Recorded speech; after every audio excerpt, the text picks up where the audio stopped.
Today we will start with water resources 11 chapter in SS. There is water, hence there is life. मतलब जहाँ पानी है तभी तो अर्थ पे लाइफ एग्जिस्ट करती है. Any type of life cannot be imagined on the earth without water. There is no other option for water resource. मतलब water के अलावा उससे रिलेटेड कोई दूसरा ऑप्शन ही नहीं है. The list of its uses is very long. मतलब water के क्या क्या यूजेस है उसका लिस्ट बहुत लंबा है. The entire biotic world uses water to sustain itself. मतलब सारे लिविंग ऑर्गेनिज्म अपने आप को जिंदा रखने के लिए वाटर का यूज करते हैं. The prosperity मतलब progress of any nation depend on its agriculture. मतलब कोई भी देश की प्रोग्रेस उसके एग्रीकल्चर पे डिपेंड करता है. And the amount of water it uses in it. Water is also required for drinking, domestic uses घर के काम में and in industries. Water shortages is being created because of the rate and the volume at which it is being used by increasing population. मतलब अर्थ पे जितनी population बढ़ रही है जिस हिसाब से वाटर का यूज बढ़ता जा रहा है उसके हिसाब से वाटर की स्कैसिटी महसूस हो रही है. And for development projects with this consideration it is necessary to use water sparingly. Sparingly मतलब हमें उसको सोच समझ के यूज करना चाहिए, बचत करके यूज करना चाहिए. Water is a limited resource मतलब क्वांटिटी उसकी लिमिटेड है अर्थ पे. No other resource can be use in its place. मतलब वाटर के अलावा दूसरा उसका अल्टरनेटिव अवेलेबल नहीं है. If the environment exist it is because of water. So water is an inseparable part of life. मतलब हमारी लाइफ से वाटर को अलग नहीं कर सकते हैं. वाटर के बिना लाइफ पॉसिबल नहीं है. सोर्सेज ऑफ वाटर यहाँ तीन सोर्सेज ऑफ वाटर बताया है. यहाँ there are three sources of water. Rain water, surface water मतलब जिसमें लेक, रिवर, सी, ओशन आ जाता है, और underground water. Rain is the original source of water on the earth. Rivers, lake, stream, well, etc. are secondary source. Original source rain है और बाकी river, stream है ये secondary source है. All these sources exist due to rainfall. Lake में या stream में या रिवर में पानी किसकी वजह से आता है? रेन की वजह से. Surface water, the water on the surface is found in the form of river, lake, pond, sea, stream मतलब पानी के झरने. It is called surface water. River are the main source of surface water. Third है ground water, जमीन के अंदर underground में. Ground water has an important place among the sources of water. Ground water is obtained due to the process of water absorbed by the lower state of the land. Land का अंदर का जो source है ना वो पानी absorb कर लेता है, पानी सीप करके अंदर चला जाता है सॉइल के अंदर, उसे कहते हैं underground water. The volume of ground water is unlimited. In the northern plain of India, there is about 42% groundwater. In the southern India, there is less of groundwater due to plateau and mountain ranges. Groundwater is utilized maximum for irrigation. मतलब tubewell से पानी वो बाहर निकाला जाता है. तो sources of water खत्म हो गया. ना वाटर रिसोर्स एंड यूजेस. पहला इरिगेशन मतलब आर्टिफिशियल मेथड से खेतों में पानी दिया जाता है. About 85%, 84% of water in India is useful for irrigation. Example, about 1500 liters of water is required to produce 1 kg of wheat. 1 kg wheat produce करने में 1500 लीटर वाटर यूज होता है. पैडी मतलब rice, jute, sugar can require more water. Water is being used for irrigation since ancient time. In the 2nd century, the Grand Anisette Canal मतलब नहर was constructed across the river Kaveri. 2nd century में बनी थी. In 1882, the Eastern Yamuna Canal was constructed in Uttar Pradesh. There are three medium of irrigation in India. These are well and tube well, canal and pond. Out of this, well and canals are major medium of irrigation. Canals and pond come at the second and third. मतलब canal second number पे आता है और pond third level पे आता है respectively. Canal irrigation is practiced in the vast plain of Satluj, Ganga, Yamuna, and also in the delta region of Mahanadi, Godavari, Krishna, Kaveri in the eastern plain. Well and tube well are very common in alluvial soil. Irrigation by pond is practiced in the eastern and southern states. मतलब irrigation कौन सी method से कहाँ होता है उसके बारे में थोड़ी जानकारी दे दी. Now multipurpose project मतलब dam. Many large and small river flow in India. Water transportation is very rich in India. मतलब water transportation का बहुत यूज होता है हमारे यहाँ. This is because of its physiography मतलब geographical condition.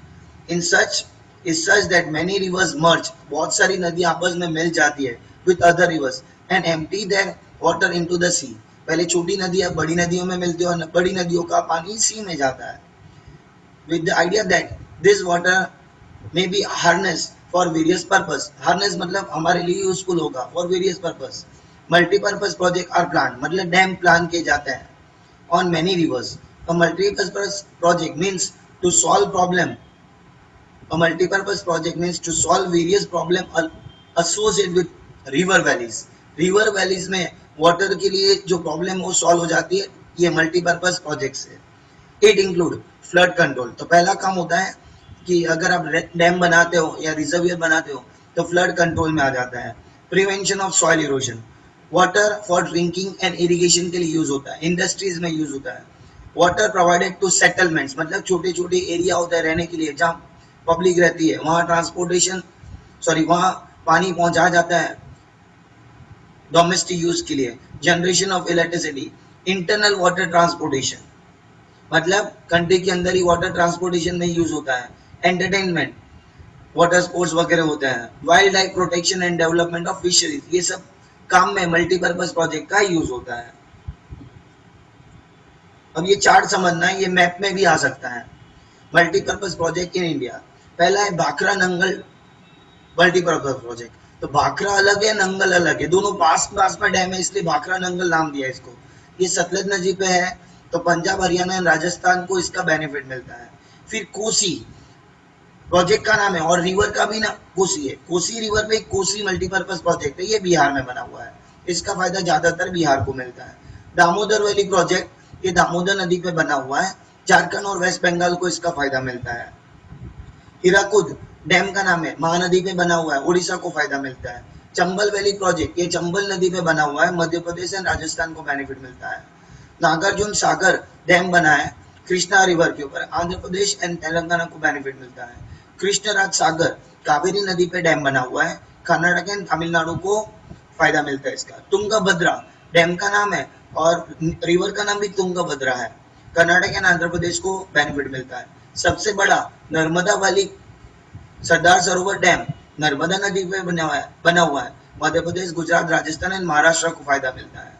फिर कदाना वनकबोरी महिसागर डैम गुजरात में है, उसको बेनिफिट मिलता है। उक्का एंड काकरापार, ये दो अलग अलग डैम है, तापी नदी पे बने हुए हैं, गुजरात को बेनिफिट मिलता है। धरोई साबरमती नदी पे डैम है, गुजरात को बेनिफिट मिलता है।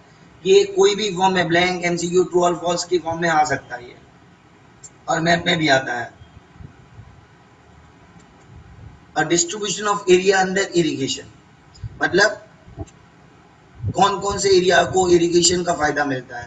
There is a difference regarding the area under irrigation in every state, मतलब हर स्टेट में इरिगेशन की एक जैसी फैसिलिटीज नहीं है।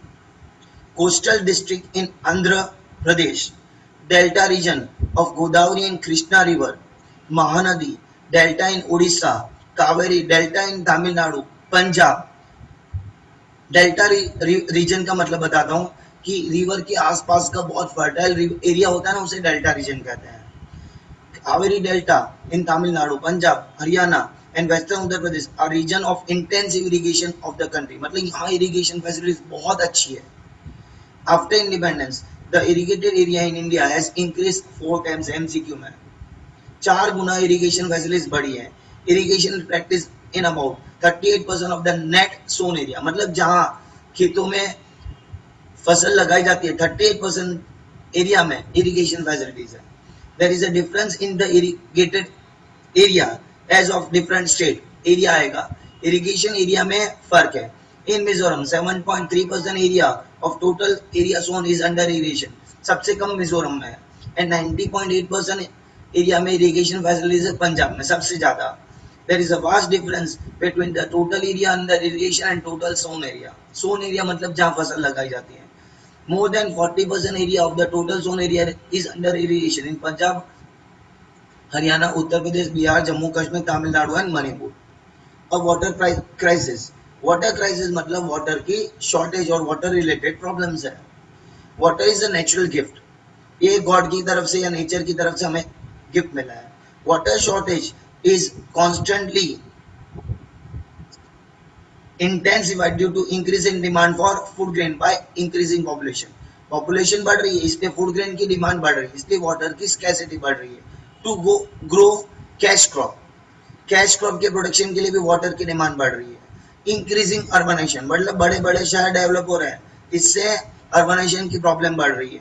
And changing lifestyle of people, the position of water supply and the inequality in the local distribution are challenges to human interest। मतलब water supply की जो पोजीशन है और जितनी इनइक्वालिटी है वाटर के डिस्ट्रीब्यूशन में, ये डिस्टर्ब कर रहे ह्यूमन बीइंग की life, livelihood and economic development, देश का इकोनॉमिक डेवलपमेंट को भी अफेक्ट करता है। Nowadays water crisis is in very alarming stage in arid region, arid मतलब ड्राई रीजन, जहां पानी की कमी है वहां वाटर क्राइसिस बहुत बढ़ रहा है। और western Rajasthan and interior region of southern peninsular plateau, south India के पेनिनसुलर प्लेटो में इंटीरियर पार्ट में बहुत पानी की प्रॉब्लम है, जैसे बुंदेलखंड एरिया वगैरह। The quality of water has deteriorated, मतलब खराब हो चुका है। In many villages and some town many water borne disease spread due to this, मतलब पॉल्यूटेड वाटर से बहुत सारी बीमारी फैल रही है। Availability of pure portable water, मतलब पीने लायक water, is the basic need of life. Apart from the attempts made to increase the availability of portable water, मतलब गवर्नमेंट और हर तरह से सब लोग कोशिश कर रहे हैं कि पोर्टेबल वाटर की सप्लाई बढ़े। There is a difference between the demand of water and its supply, demand बहुत ज्यादा है लेकिन वाटर की सप्लाई कम है। Even today, there is a severe, मतलब extreme shortage of drinking water in about 8 towns in India. 8% town, town मतलब शहर। In its need to be done to provide clean drinkable water to about 50% villages of the country, मतलब हमें 50% villages तक clean water पहुंचाने की बहुत सख्त जरूरत है। There has been a large increase in irrigation facilities in India. पहले की कंपैरिजन में irrigation facilities तो बढ़ी है।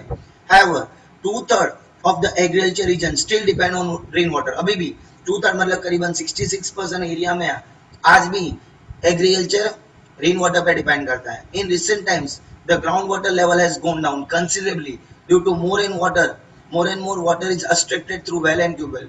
कुएं या फिर ट्यूबवेल से पानी अंडरग्राउंड से निकाला जाता है, जिसकी वजह से स्कैरसिटी ऑफ वाटर प्रॉब्लम बढ़ चुकी है, अंडरग्राउंड वाटर लेवल कम हो चुका है। As a result the ground water resource has decrease, the country is facing extreme या severe problem as some state extract ground water in excess volume. कुछ state ground water बहुत use कर रहे हैं, इसलिए उसमें अंडरग्राउंड वाटर की problem बढ़ती जा रही है। Serious problem like reduction in quality of water, पहले की कंपैरिजन में वाटर की क्वालिटी कम हो गई है। And increasing scarcity has to be face, मतलब पानी की तंगी बहुत हो चुकी है।